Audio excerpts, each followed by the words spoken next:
Good evening, I'm DK Roster. Welcome back to the TTT News. The Elections and Boundaries Commission wishes to advise all eligible electors that poll cards for the parliamentary elections on August 10th, 2020 are now being distributed. Please check your mailbox regularly for your poll card. If you don't receive your poll card, you can still vote on election day. A poll card will be provided for you at the polling station.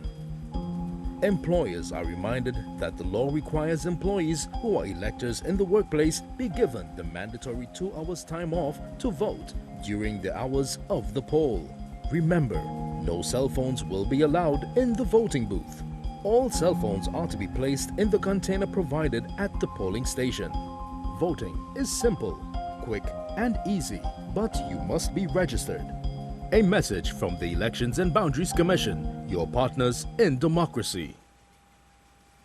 And we are happy to speak with some partners in democracy. Yes, elections are in the air, and we have the Chief Elections Officer, Fern Narcis-Scope, as well as Pamela Ogiste, Assistant Elections Officer, or Assistant Chief Elections Officer, with us to take us through the process, sifting through a great deal of what has been said. So we say good evening, ladies. Thank you so much for being here.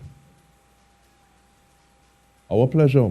Now, there's been a lot of conversation about the EBC and what is possible and what is not possible. We hear people talking about legal proceedings. So we start off with you, please, Chief, in terms of giving us an idea of some of the legal parameters that EBC functions under. Okay, well, first let me say that the Elections and Boundaries Commission, the commission itself is really a 5-member commission, and these are persons appointed by the president.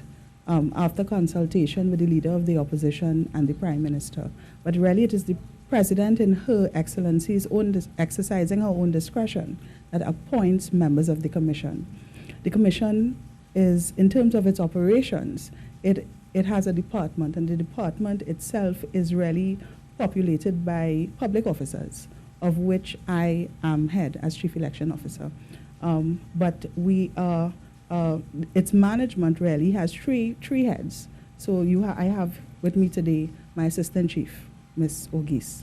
Now the department, in terms of our operations, we utilize, of course, the Constitution, the Representation of the People's Act, and then depending on the election that is due, you would see us looking at the Municipal Corporations Act or the Tobago House of Assembly Act, as the case may be.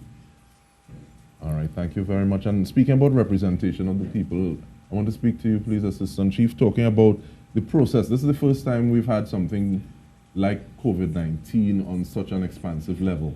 What has the process of training election workers been like during this process? Well, certainly it has changed from what it used to be.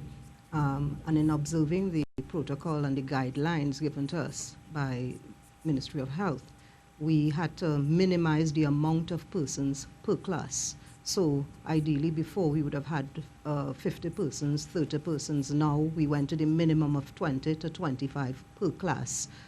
Persons were advised, of course, to wear their mask, trainers as well. So we had those restrictions. So some classes, whereas we would have had 20 classes, in this instance we may have had 40 classes in order to accommodate all the persons. And this time we had an overwhelming response from persons.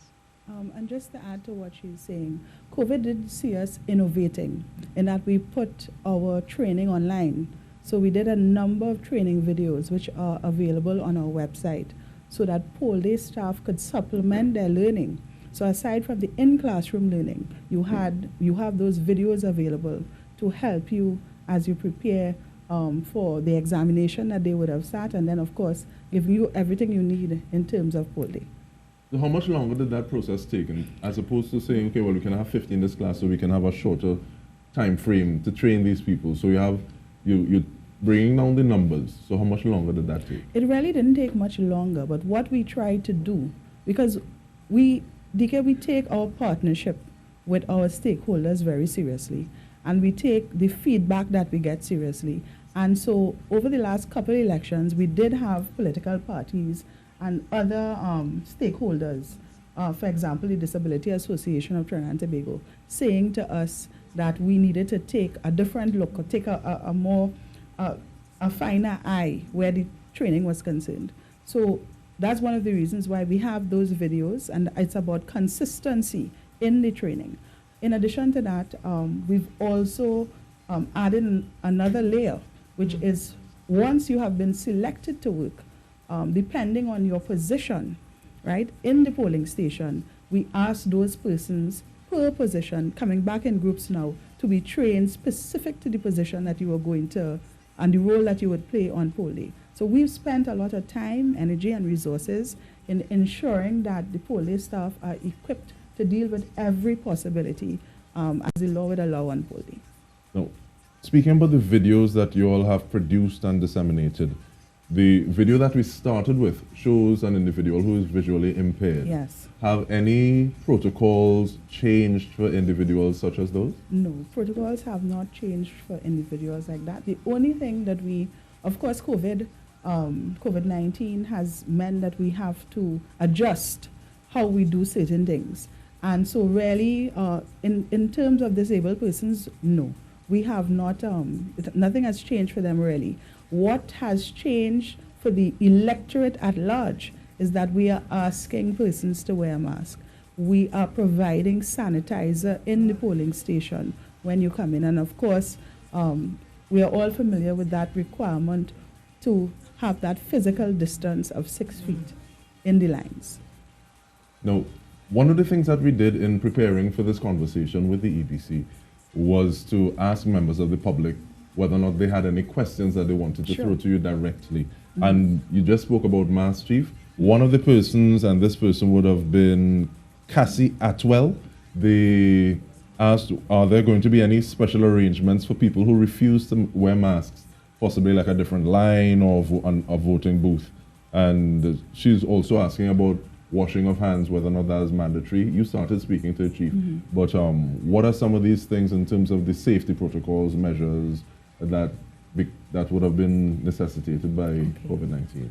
Well, to answer Cassie's question, the reality is it's not legislated that you must wear a mask.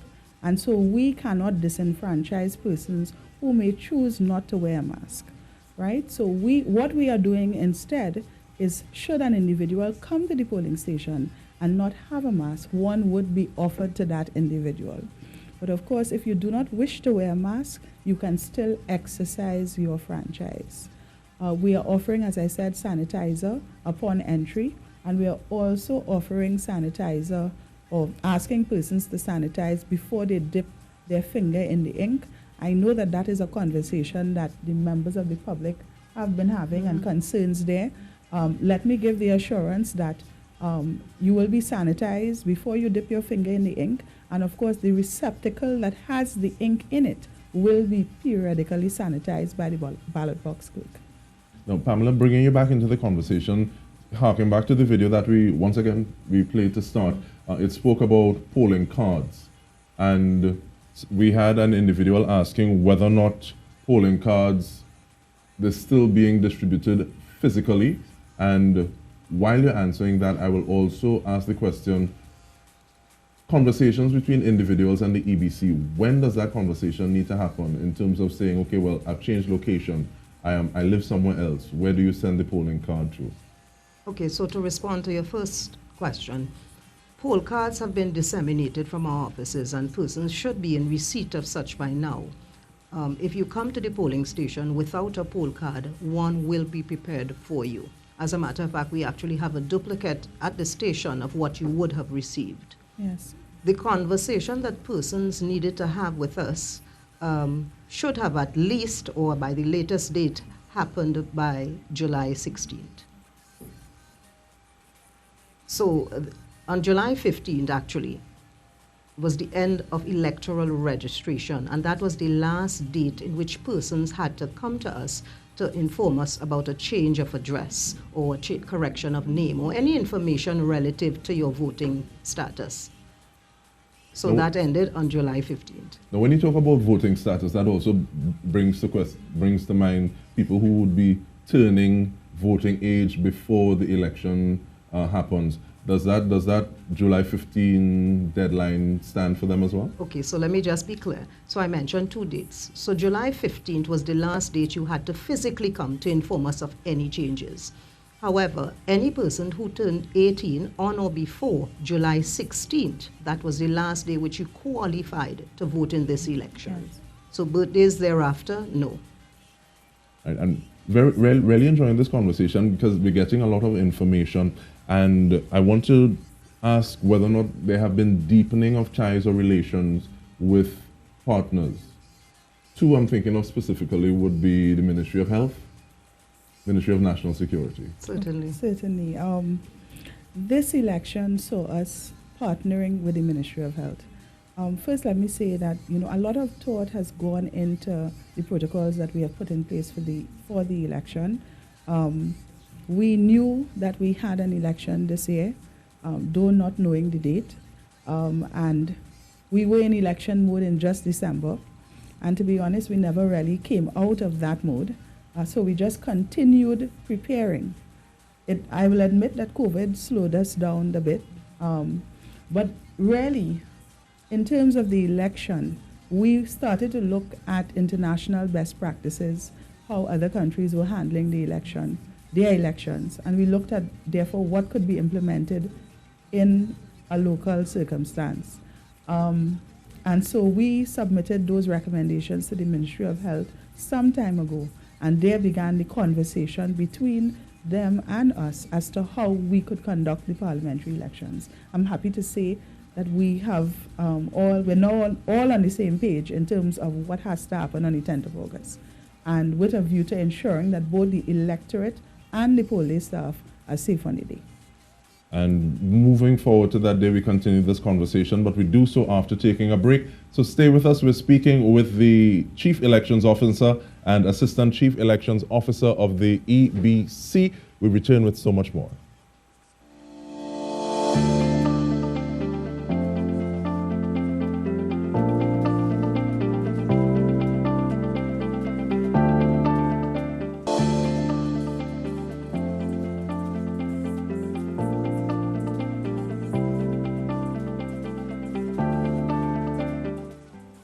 Welcome back. The race is on. We are having discussion with the EBC.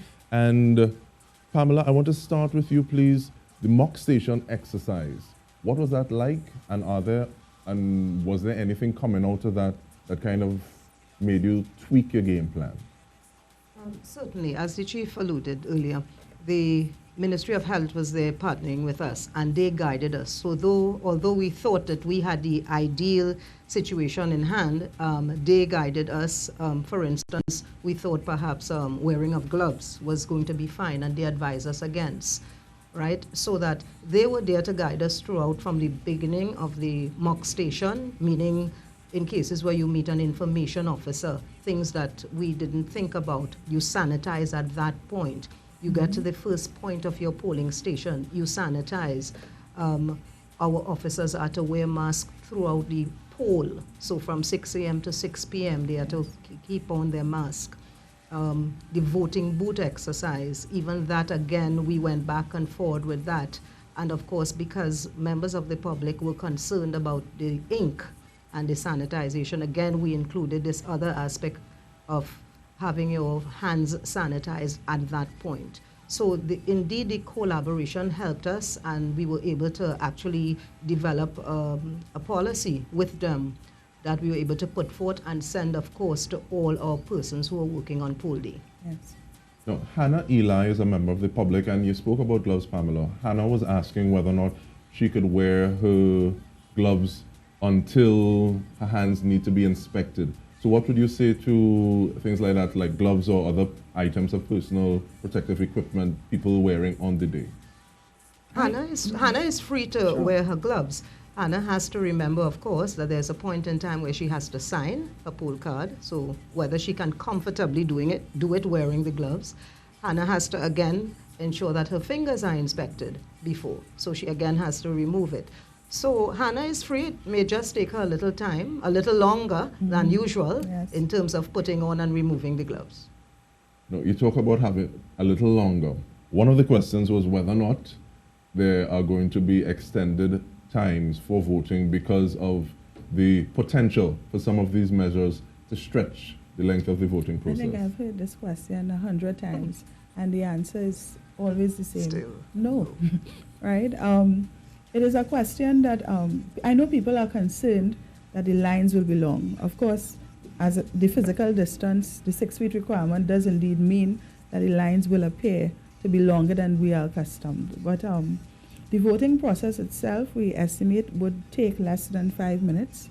And I think from the perspective of the lines themselves, the practice has always been, when it comes 6 o'clock, the presiding officer will establish who is the last person in the line, and all those persons up to that individual would be allowed to vote. That is the norm, that is the law, and that is what we'll be going with on this occasion. So it means, therefore, that should there be a line at 6, the last person, whomever is the identified last person in the line at 6 o'clock, would be allowed to vote. And persons coming after that individual would not be allowed. But that has always been the practice.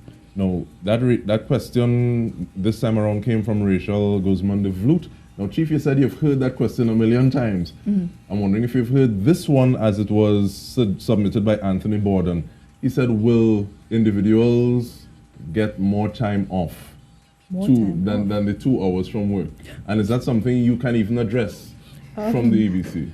Unfortunately for Mr. Borden, the legislation, all of these things are in the legislation. They really, it's not up to the EBC in terms of we have no discretion over these things. The law is very clear. You are allowed 2 hours plus your lunch hour, so essentially 3 hours. And so no, there would be no additional time. And by that I mean, by law, this is the amount of time. That 2 hours plus that additional hour, your lunch hour, is what the employer is supposed to allow employees to cast their ballot. So Anthony, so abide, so sell it. You cannot go and drive. You just leave, go vote, and return to work, please and thank you. Pamela, you're going to add something? Of course. What I wanted to suggest is perhaps persons need to use that 6 a.m. time and get to the polling stations early so that we can avoid further delays coming close to 5 o'clock, 6 o'clock, and persons standing in the queue at 6:30. Mm-hmm. So use the opportunity of 6 a.m. As somebody originally from South, I hope that people understand in terms like there's a good set of communication, because sometimes if you're not very early to work, it could be very late. But at the same time, we see how that goes. Now, moving forward, we hear this, another question that you may hear many times is, how do I vote without my ID card? Oh, very easily. At the polling station, we have 2 lines, a red line and a green line. The green line is for persons who have valid identification cards, and as I mentioned it, we did sometime in May, June, put out a notice that all identification cards that had expired or were due to expire were given validity until the 31st of December 2020. So essentially that means that persons whose ID cards may at this time be saying, in terms of the data on it, that they had expired, they are in fact valid until the 31st of December. So all these persons would be using the green line. But persons who do not have an identification card would be going into the red line. And of course, once your name is on the list of electors and or your card is in the record binder, registration record binder in the polling station, you would be allowed to vote. So you do a declaration. Yes, a declaration. And so there's no issue. So while we are always happy when you come with your identification card, provision is made in the law for persons who without on the day. Have you seen an increase in special electors or people applying to become special electors? Yes, we did see an increase for this election. Of course, you know, we do have, the law is clear on who could apply to be treated as a special elector. For example, the police service, prison service, the poll day staff, of course, And the largest category always tends to be the poll day staff category, because we try not for these individuals not to have to leave the polling station to go exercise their franchise. So we always encourage you, once you are training, whether or not you have actually been placed as poll day staff, we ensure that those persons apply to be treated as a special elector. So we trained a larger group of persons this time, and so we do have a larger number of persons who are voting as special electors on this occasion.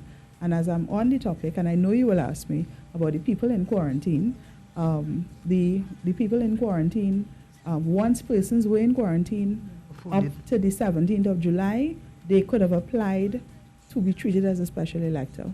And so we did have a few persons who took the opportunity to apply to be treated as a special elector. And as I said, the deadline date for that was the 17th of July. May I add also that that process is the voting as a special elector is now in chain, so that commenced July 31st and continues up till Friday at the special commission stations and continues up till Sunday at the offices of the returning officers. Yes. So once you qualify to vote as a special elector, this is now happening. All right, so since we started that, I continue with you, Pamela. For people who may have received the envelope and just saying, okay, well, I can go when I want.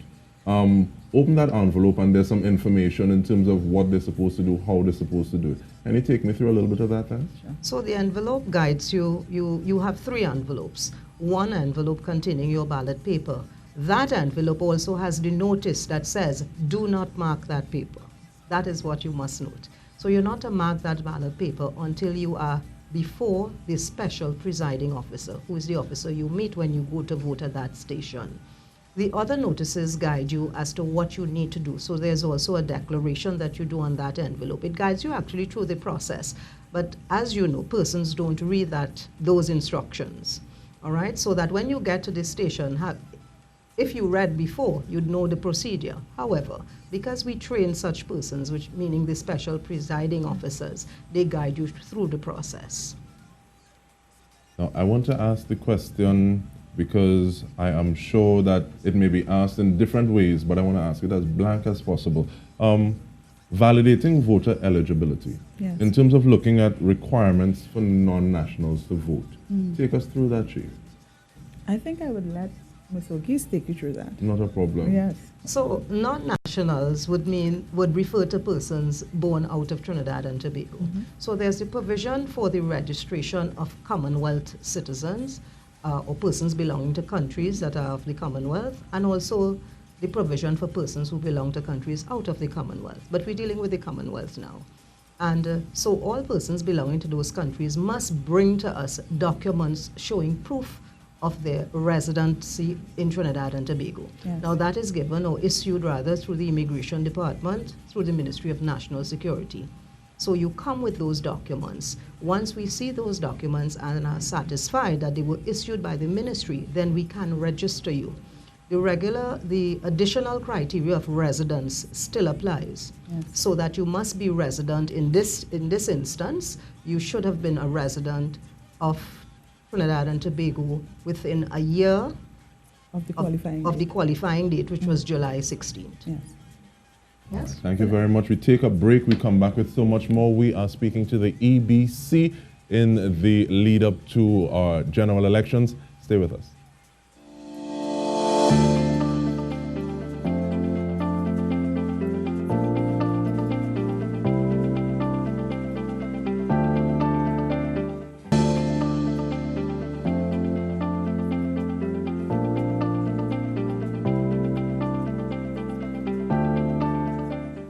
Welcome back. We're speaking with Fern Narcis-Scope, Chief Elections Officer, as well as Pamela Ogiste, Assistant Chief Elections Officer of the ECB.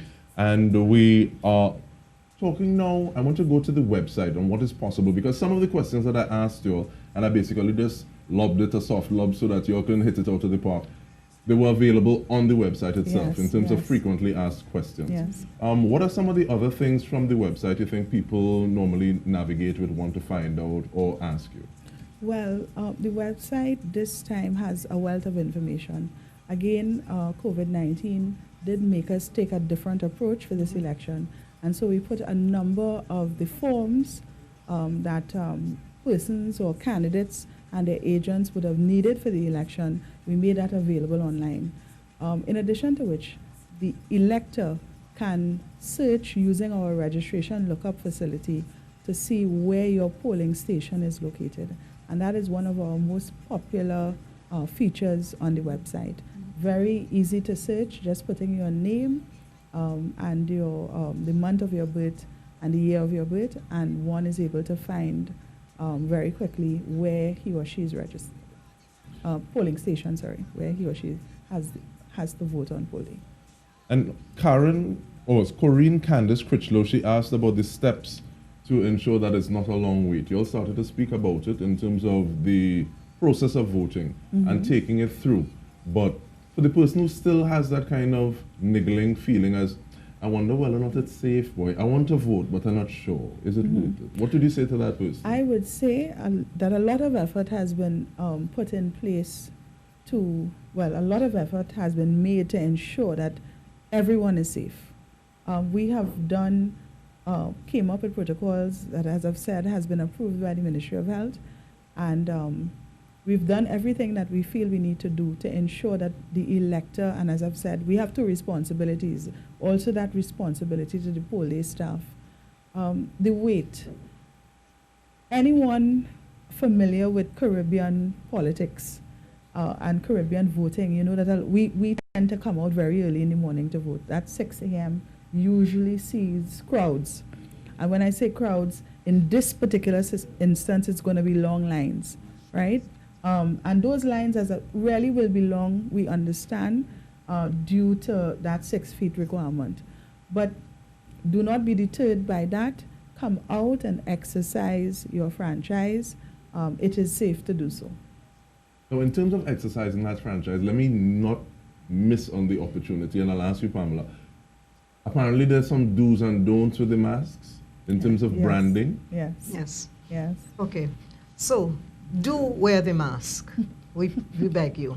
However, we ask you to be very careful with any signage on your mask. Sure. So, please do not indicate any vote for or anything semblance to a party or any candidate. But please do wear your mask. Was there provision for an issue like that if somebody comes, so I forgot this is the one I was wearing, I was supposed to change it in the car or something? Oh, we fix that. We will provide one for you. Yes. We have one there for you. Yes. Yes. And also with regard to the masks, where is it that or at what stage of the voting process this time around is the person supposed to remove their mask so that they can see? So you would not be removing. We're just asking you to pull it down a little so that we can verify your ID, your identification with your identification card And that we would have on the desk of the poll clerk's desk.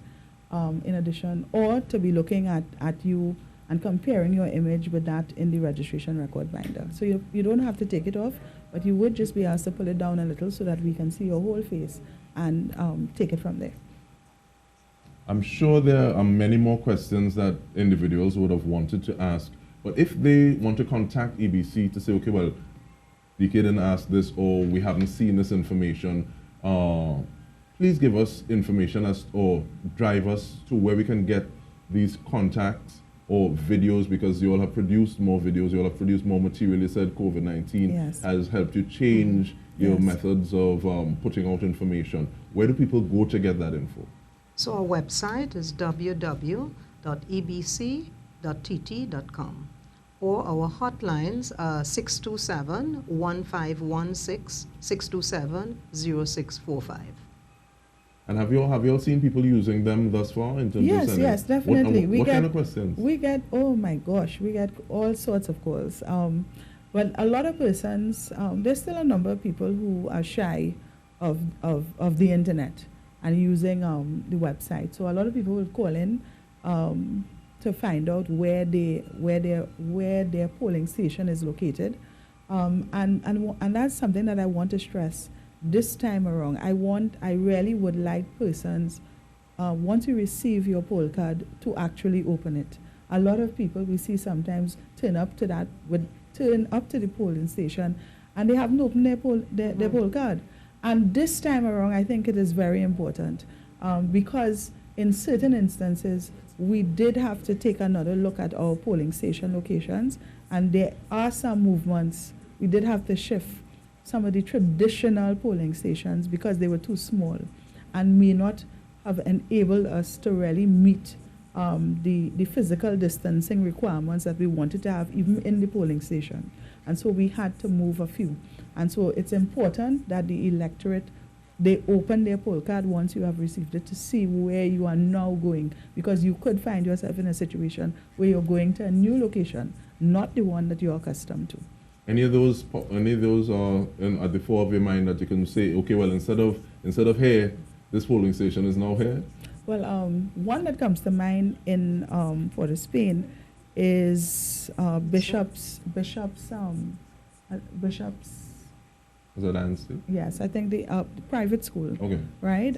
We would have used there, but we are now in Boy Scouts compound.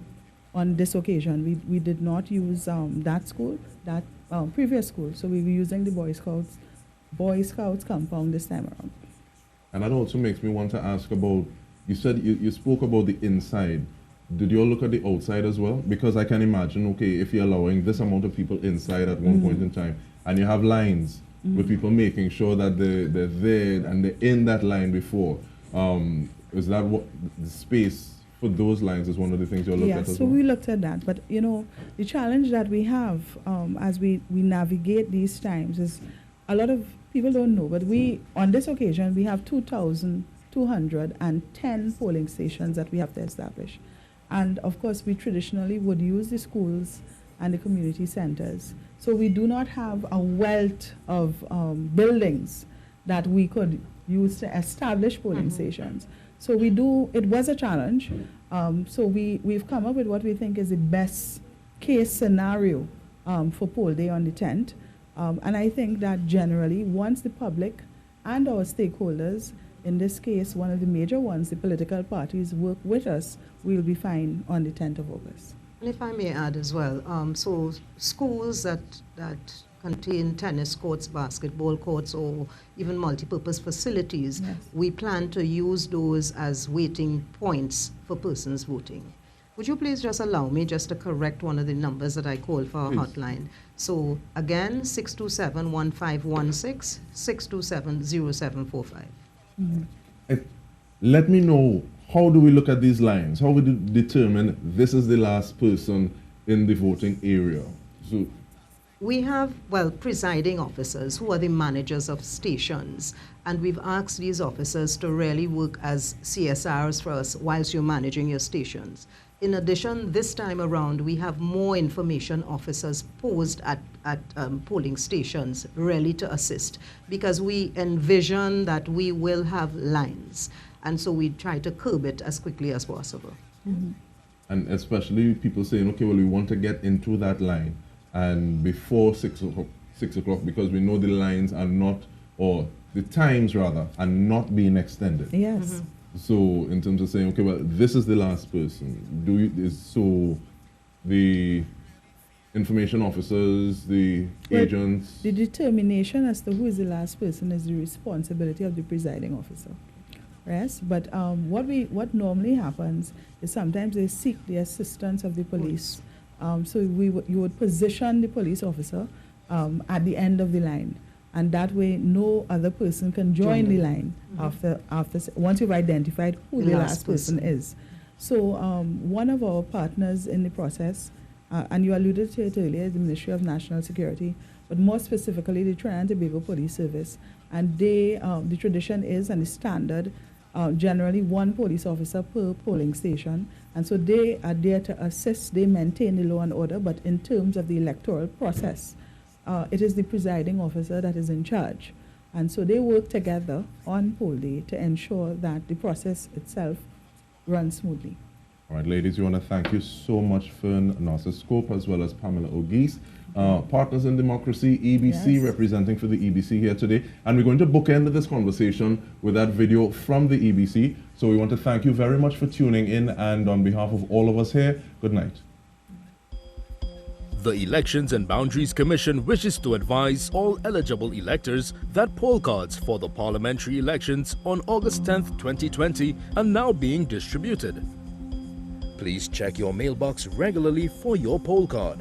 If you don't receive your poll card, you can still vote on election day. A poll card will be provided for you at the polling station. Employers are reminded that the law requires employees who are electors in the workplace be given the mandatory 2 hours time off to vote during the hours of the poll. Remember, no cell phones will be allowed in the voting booth. All cell phones are to be placed in the container provided at the polling station. Voting is simple, quick and easy, but you must be registered. A message from the Elections and Boundaries Commission, your partners in democracy.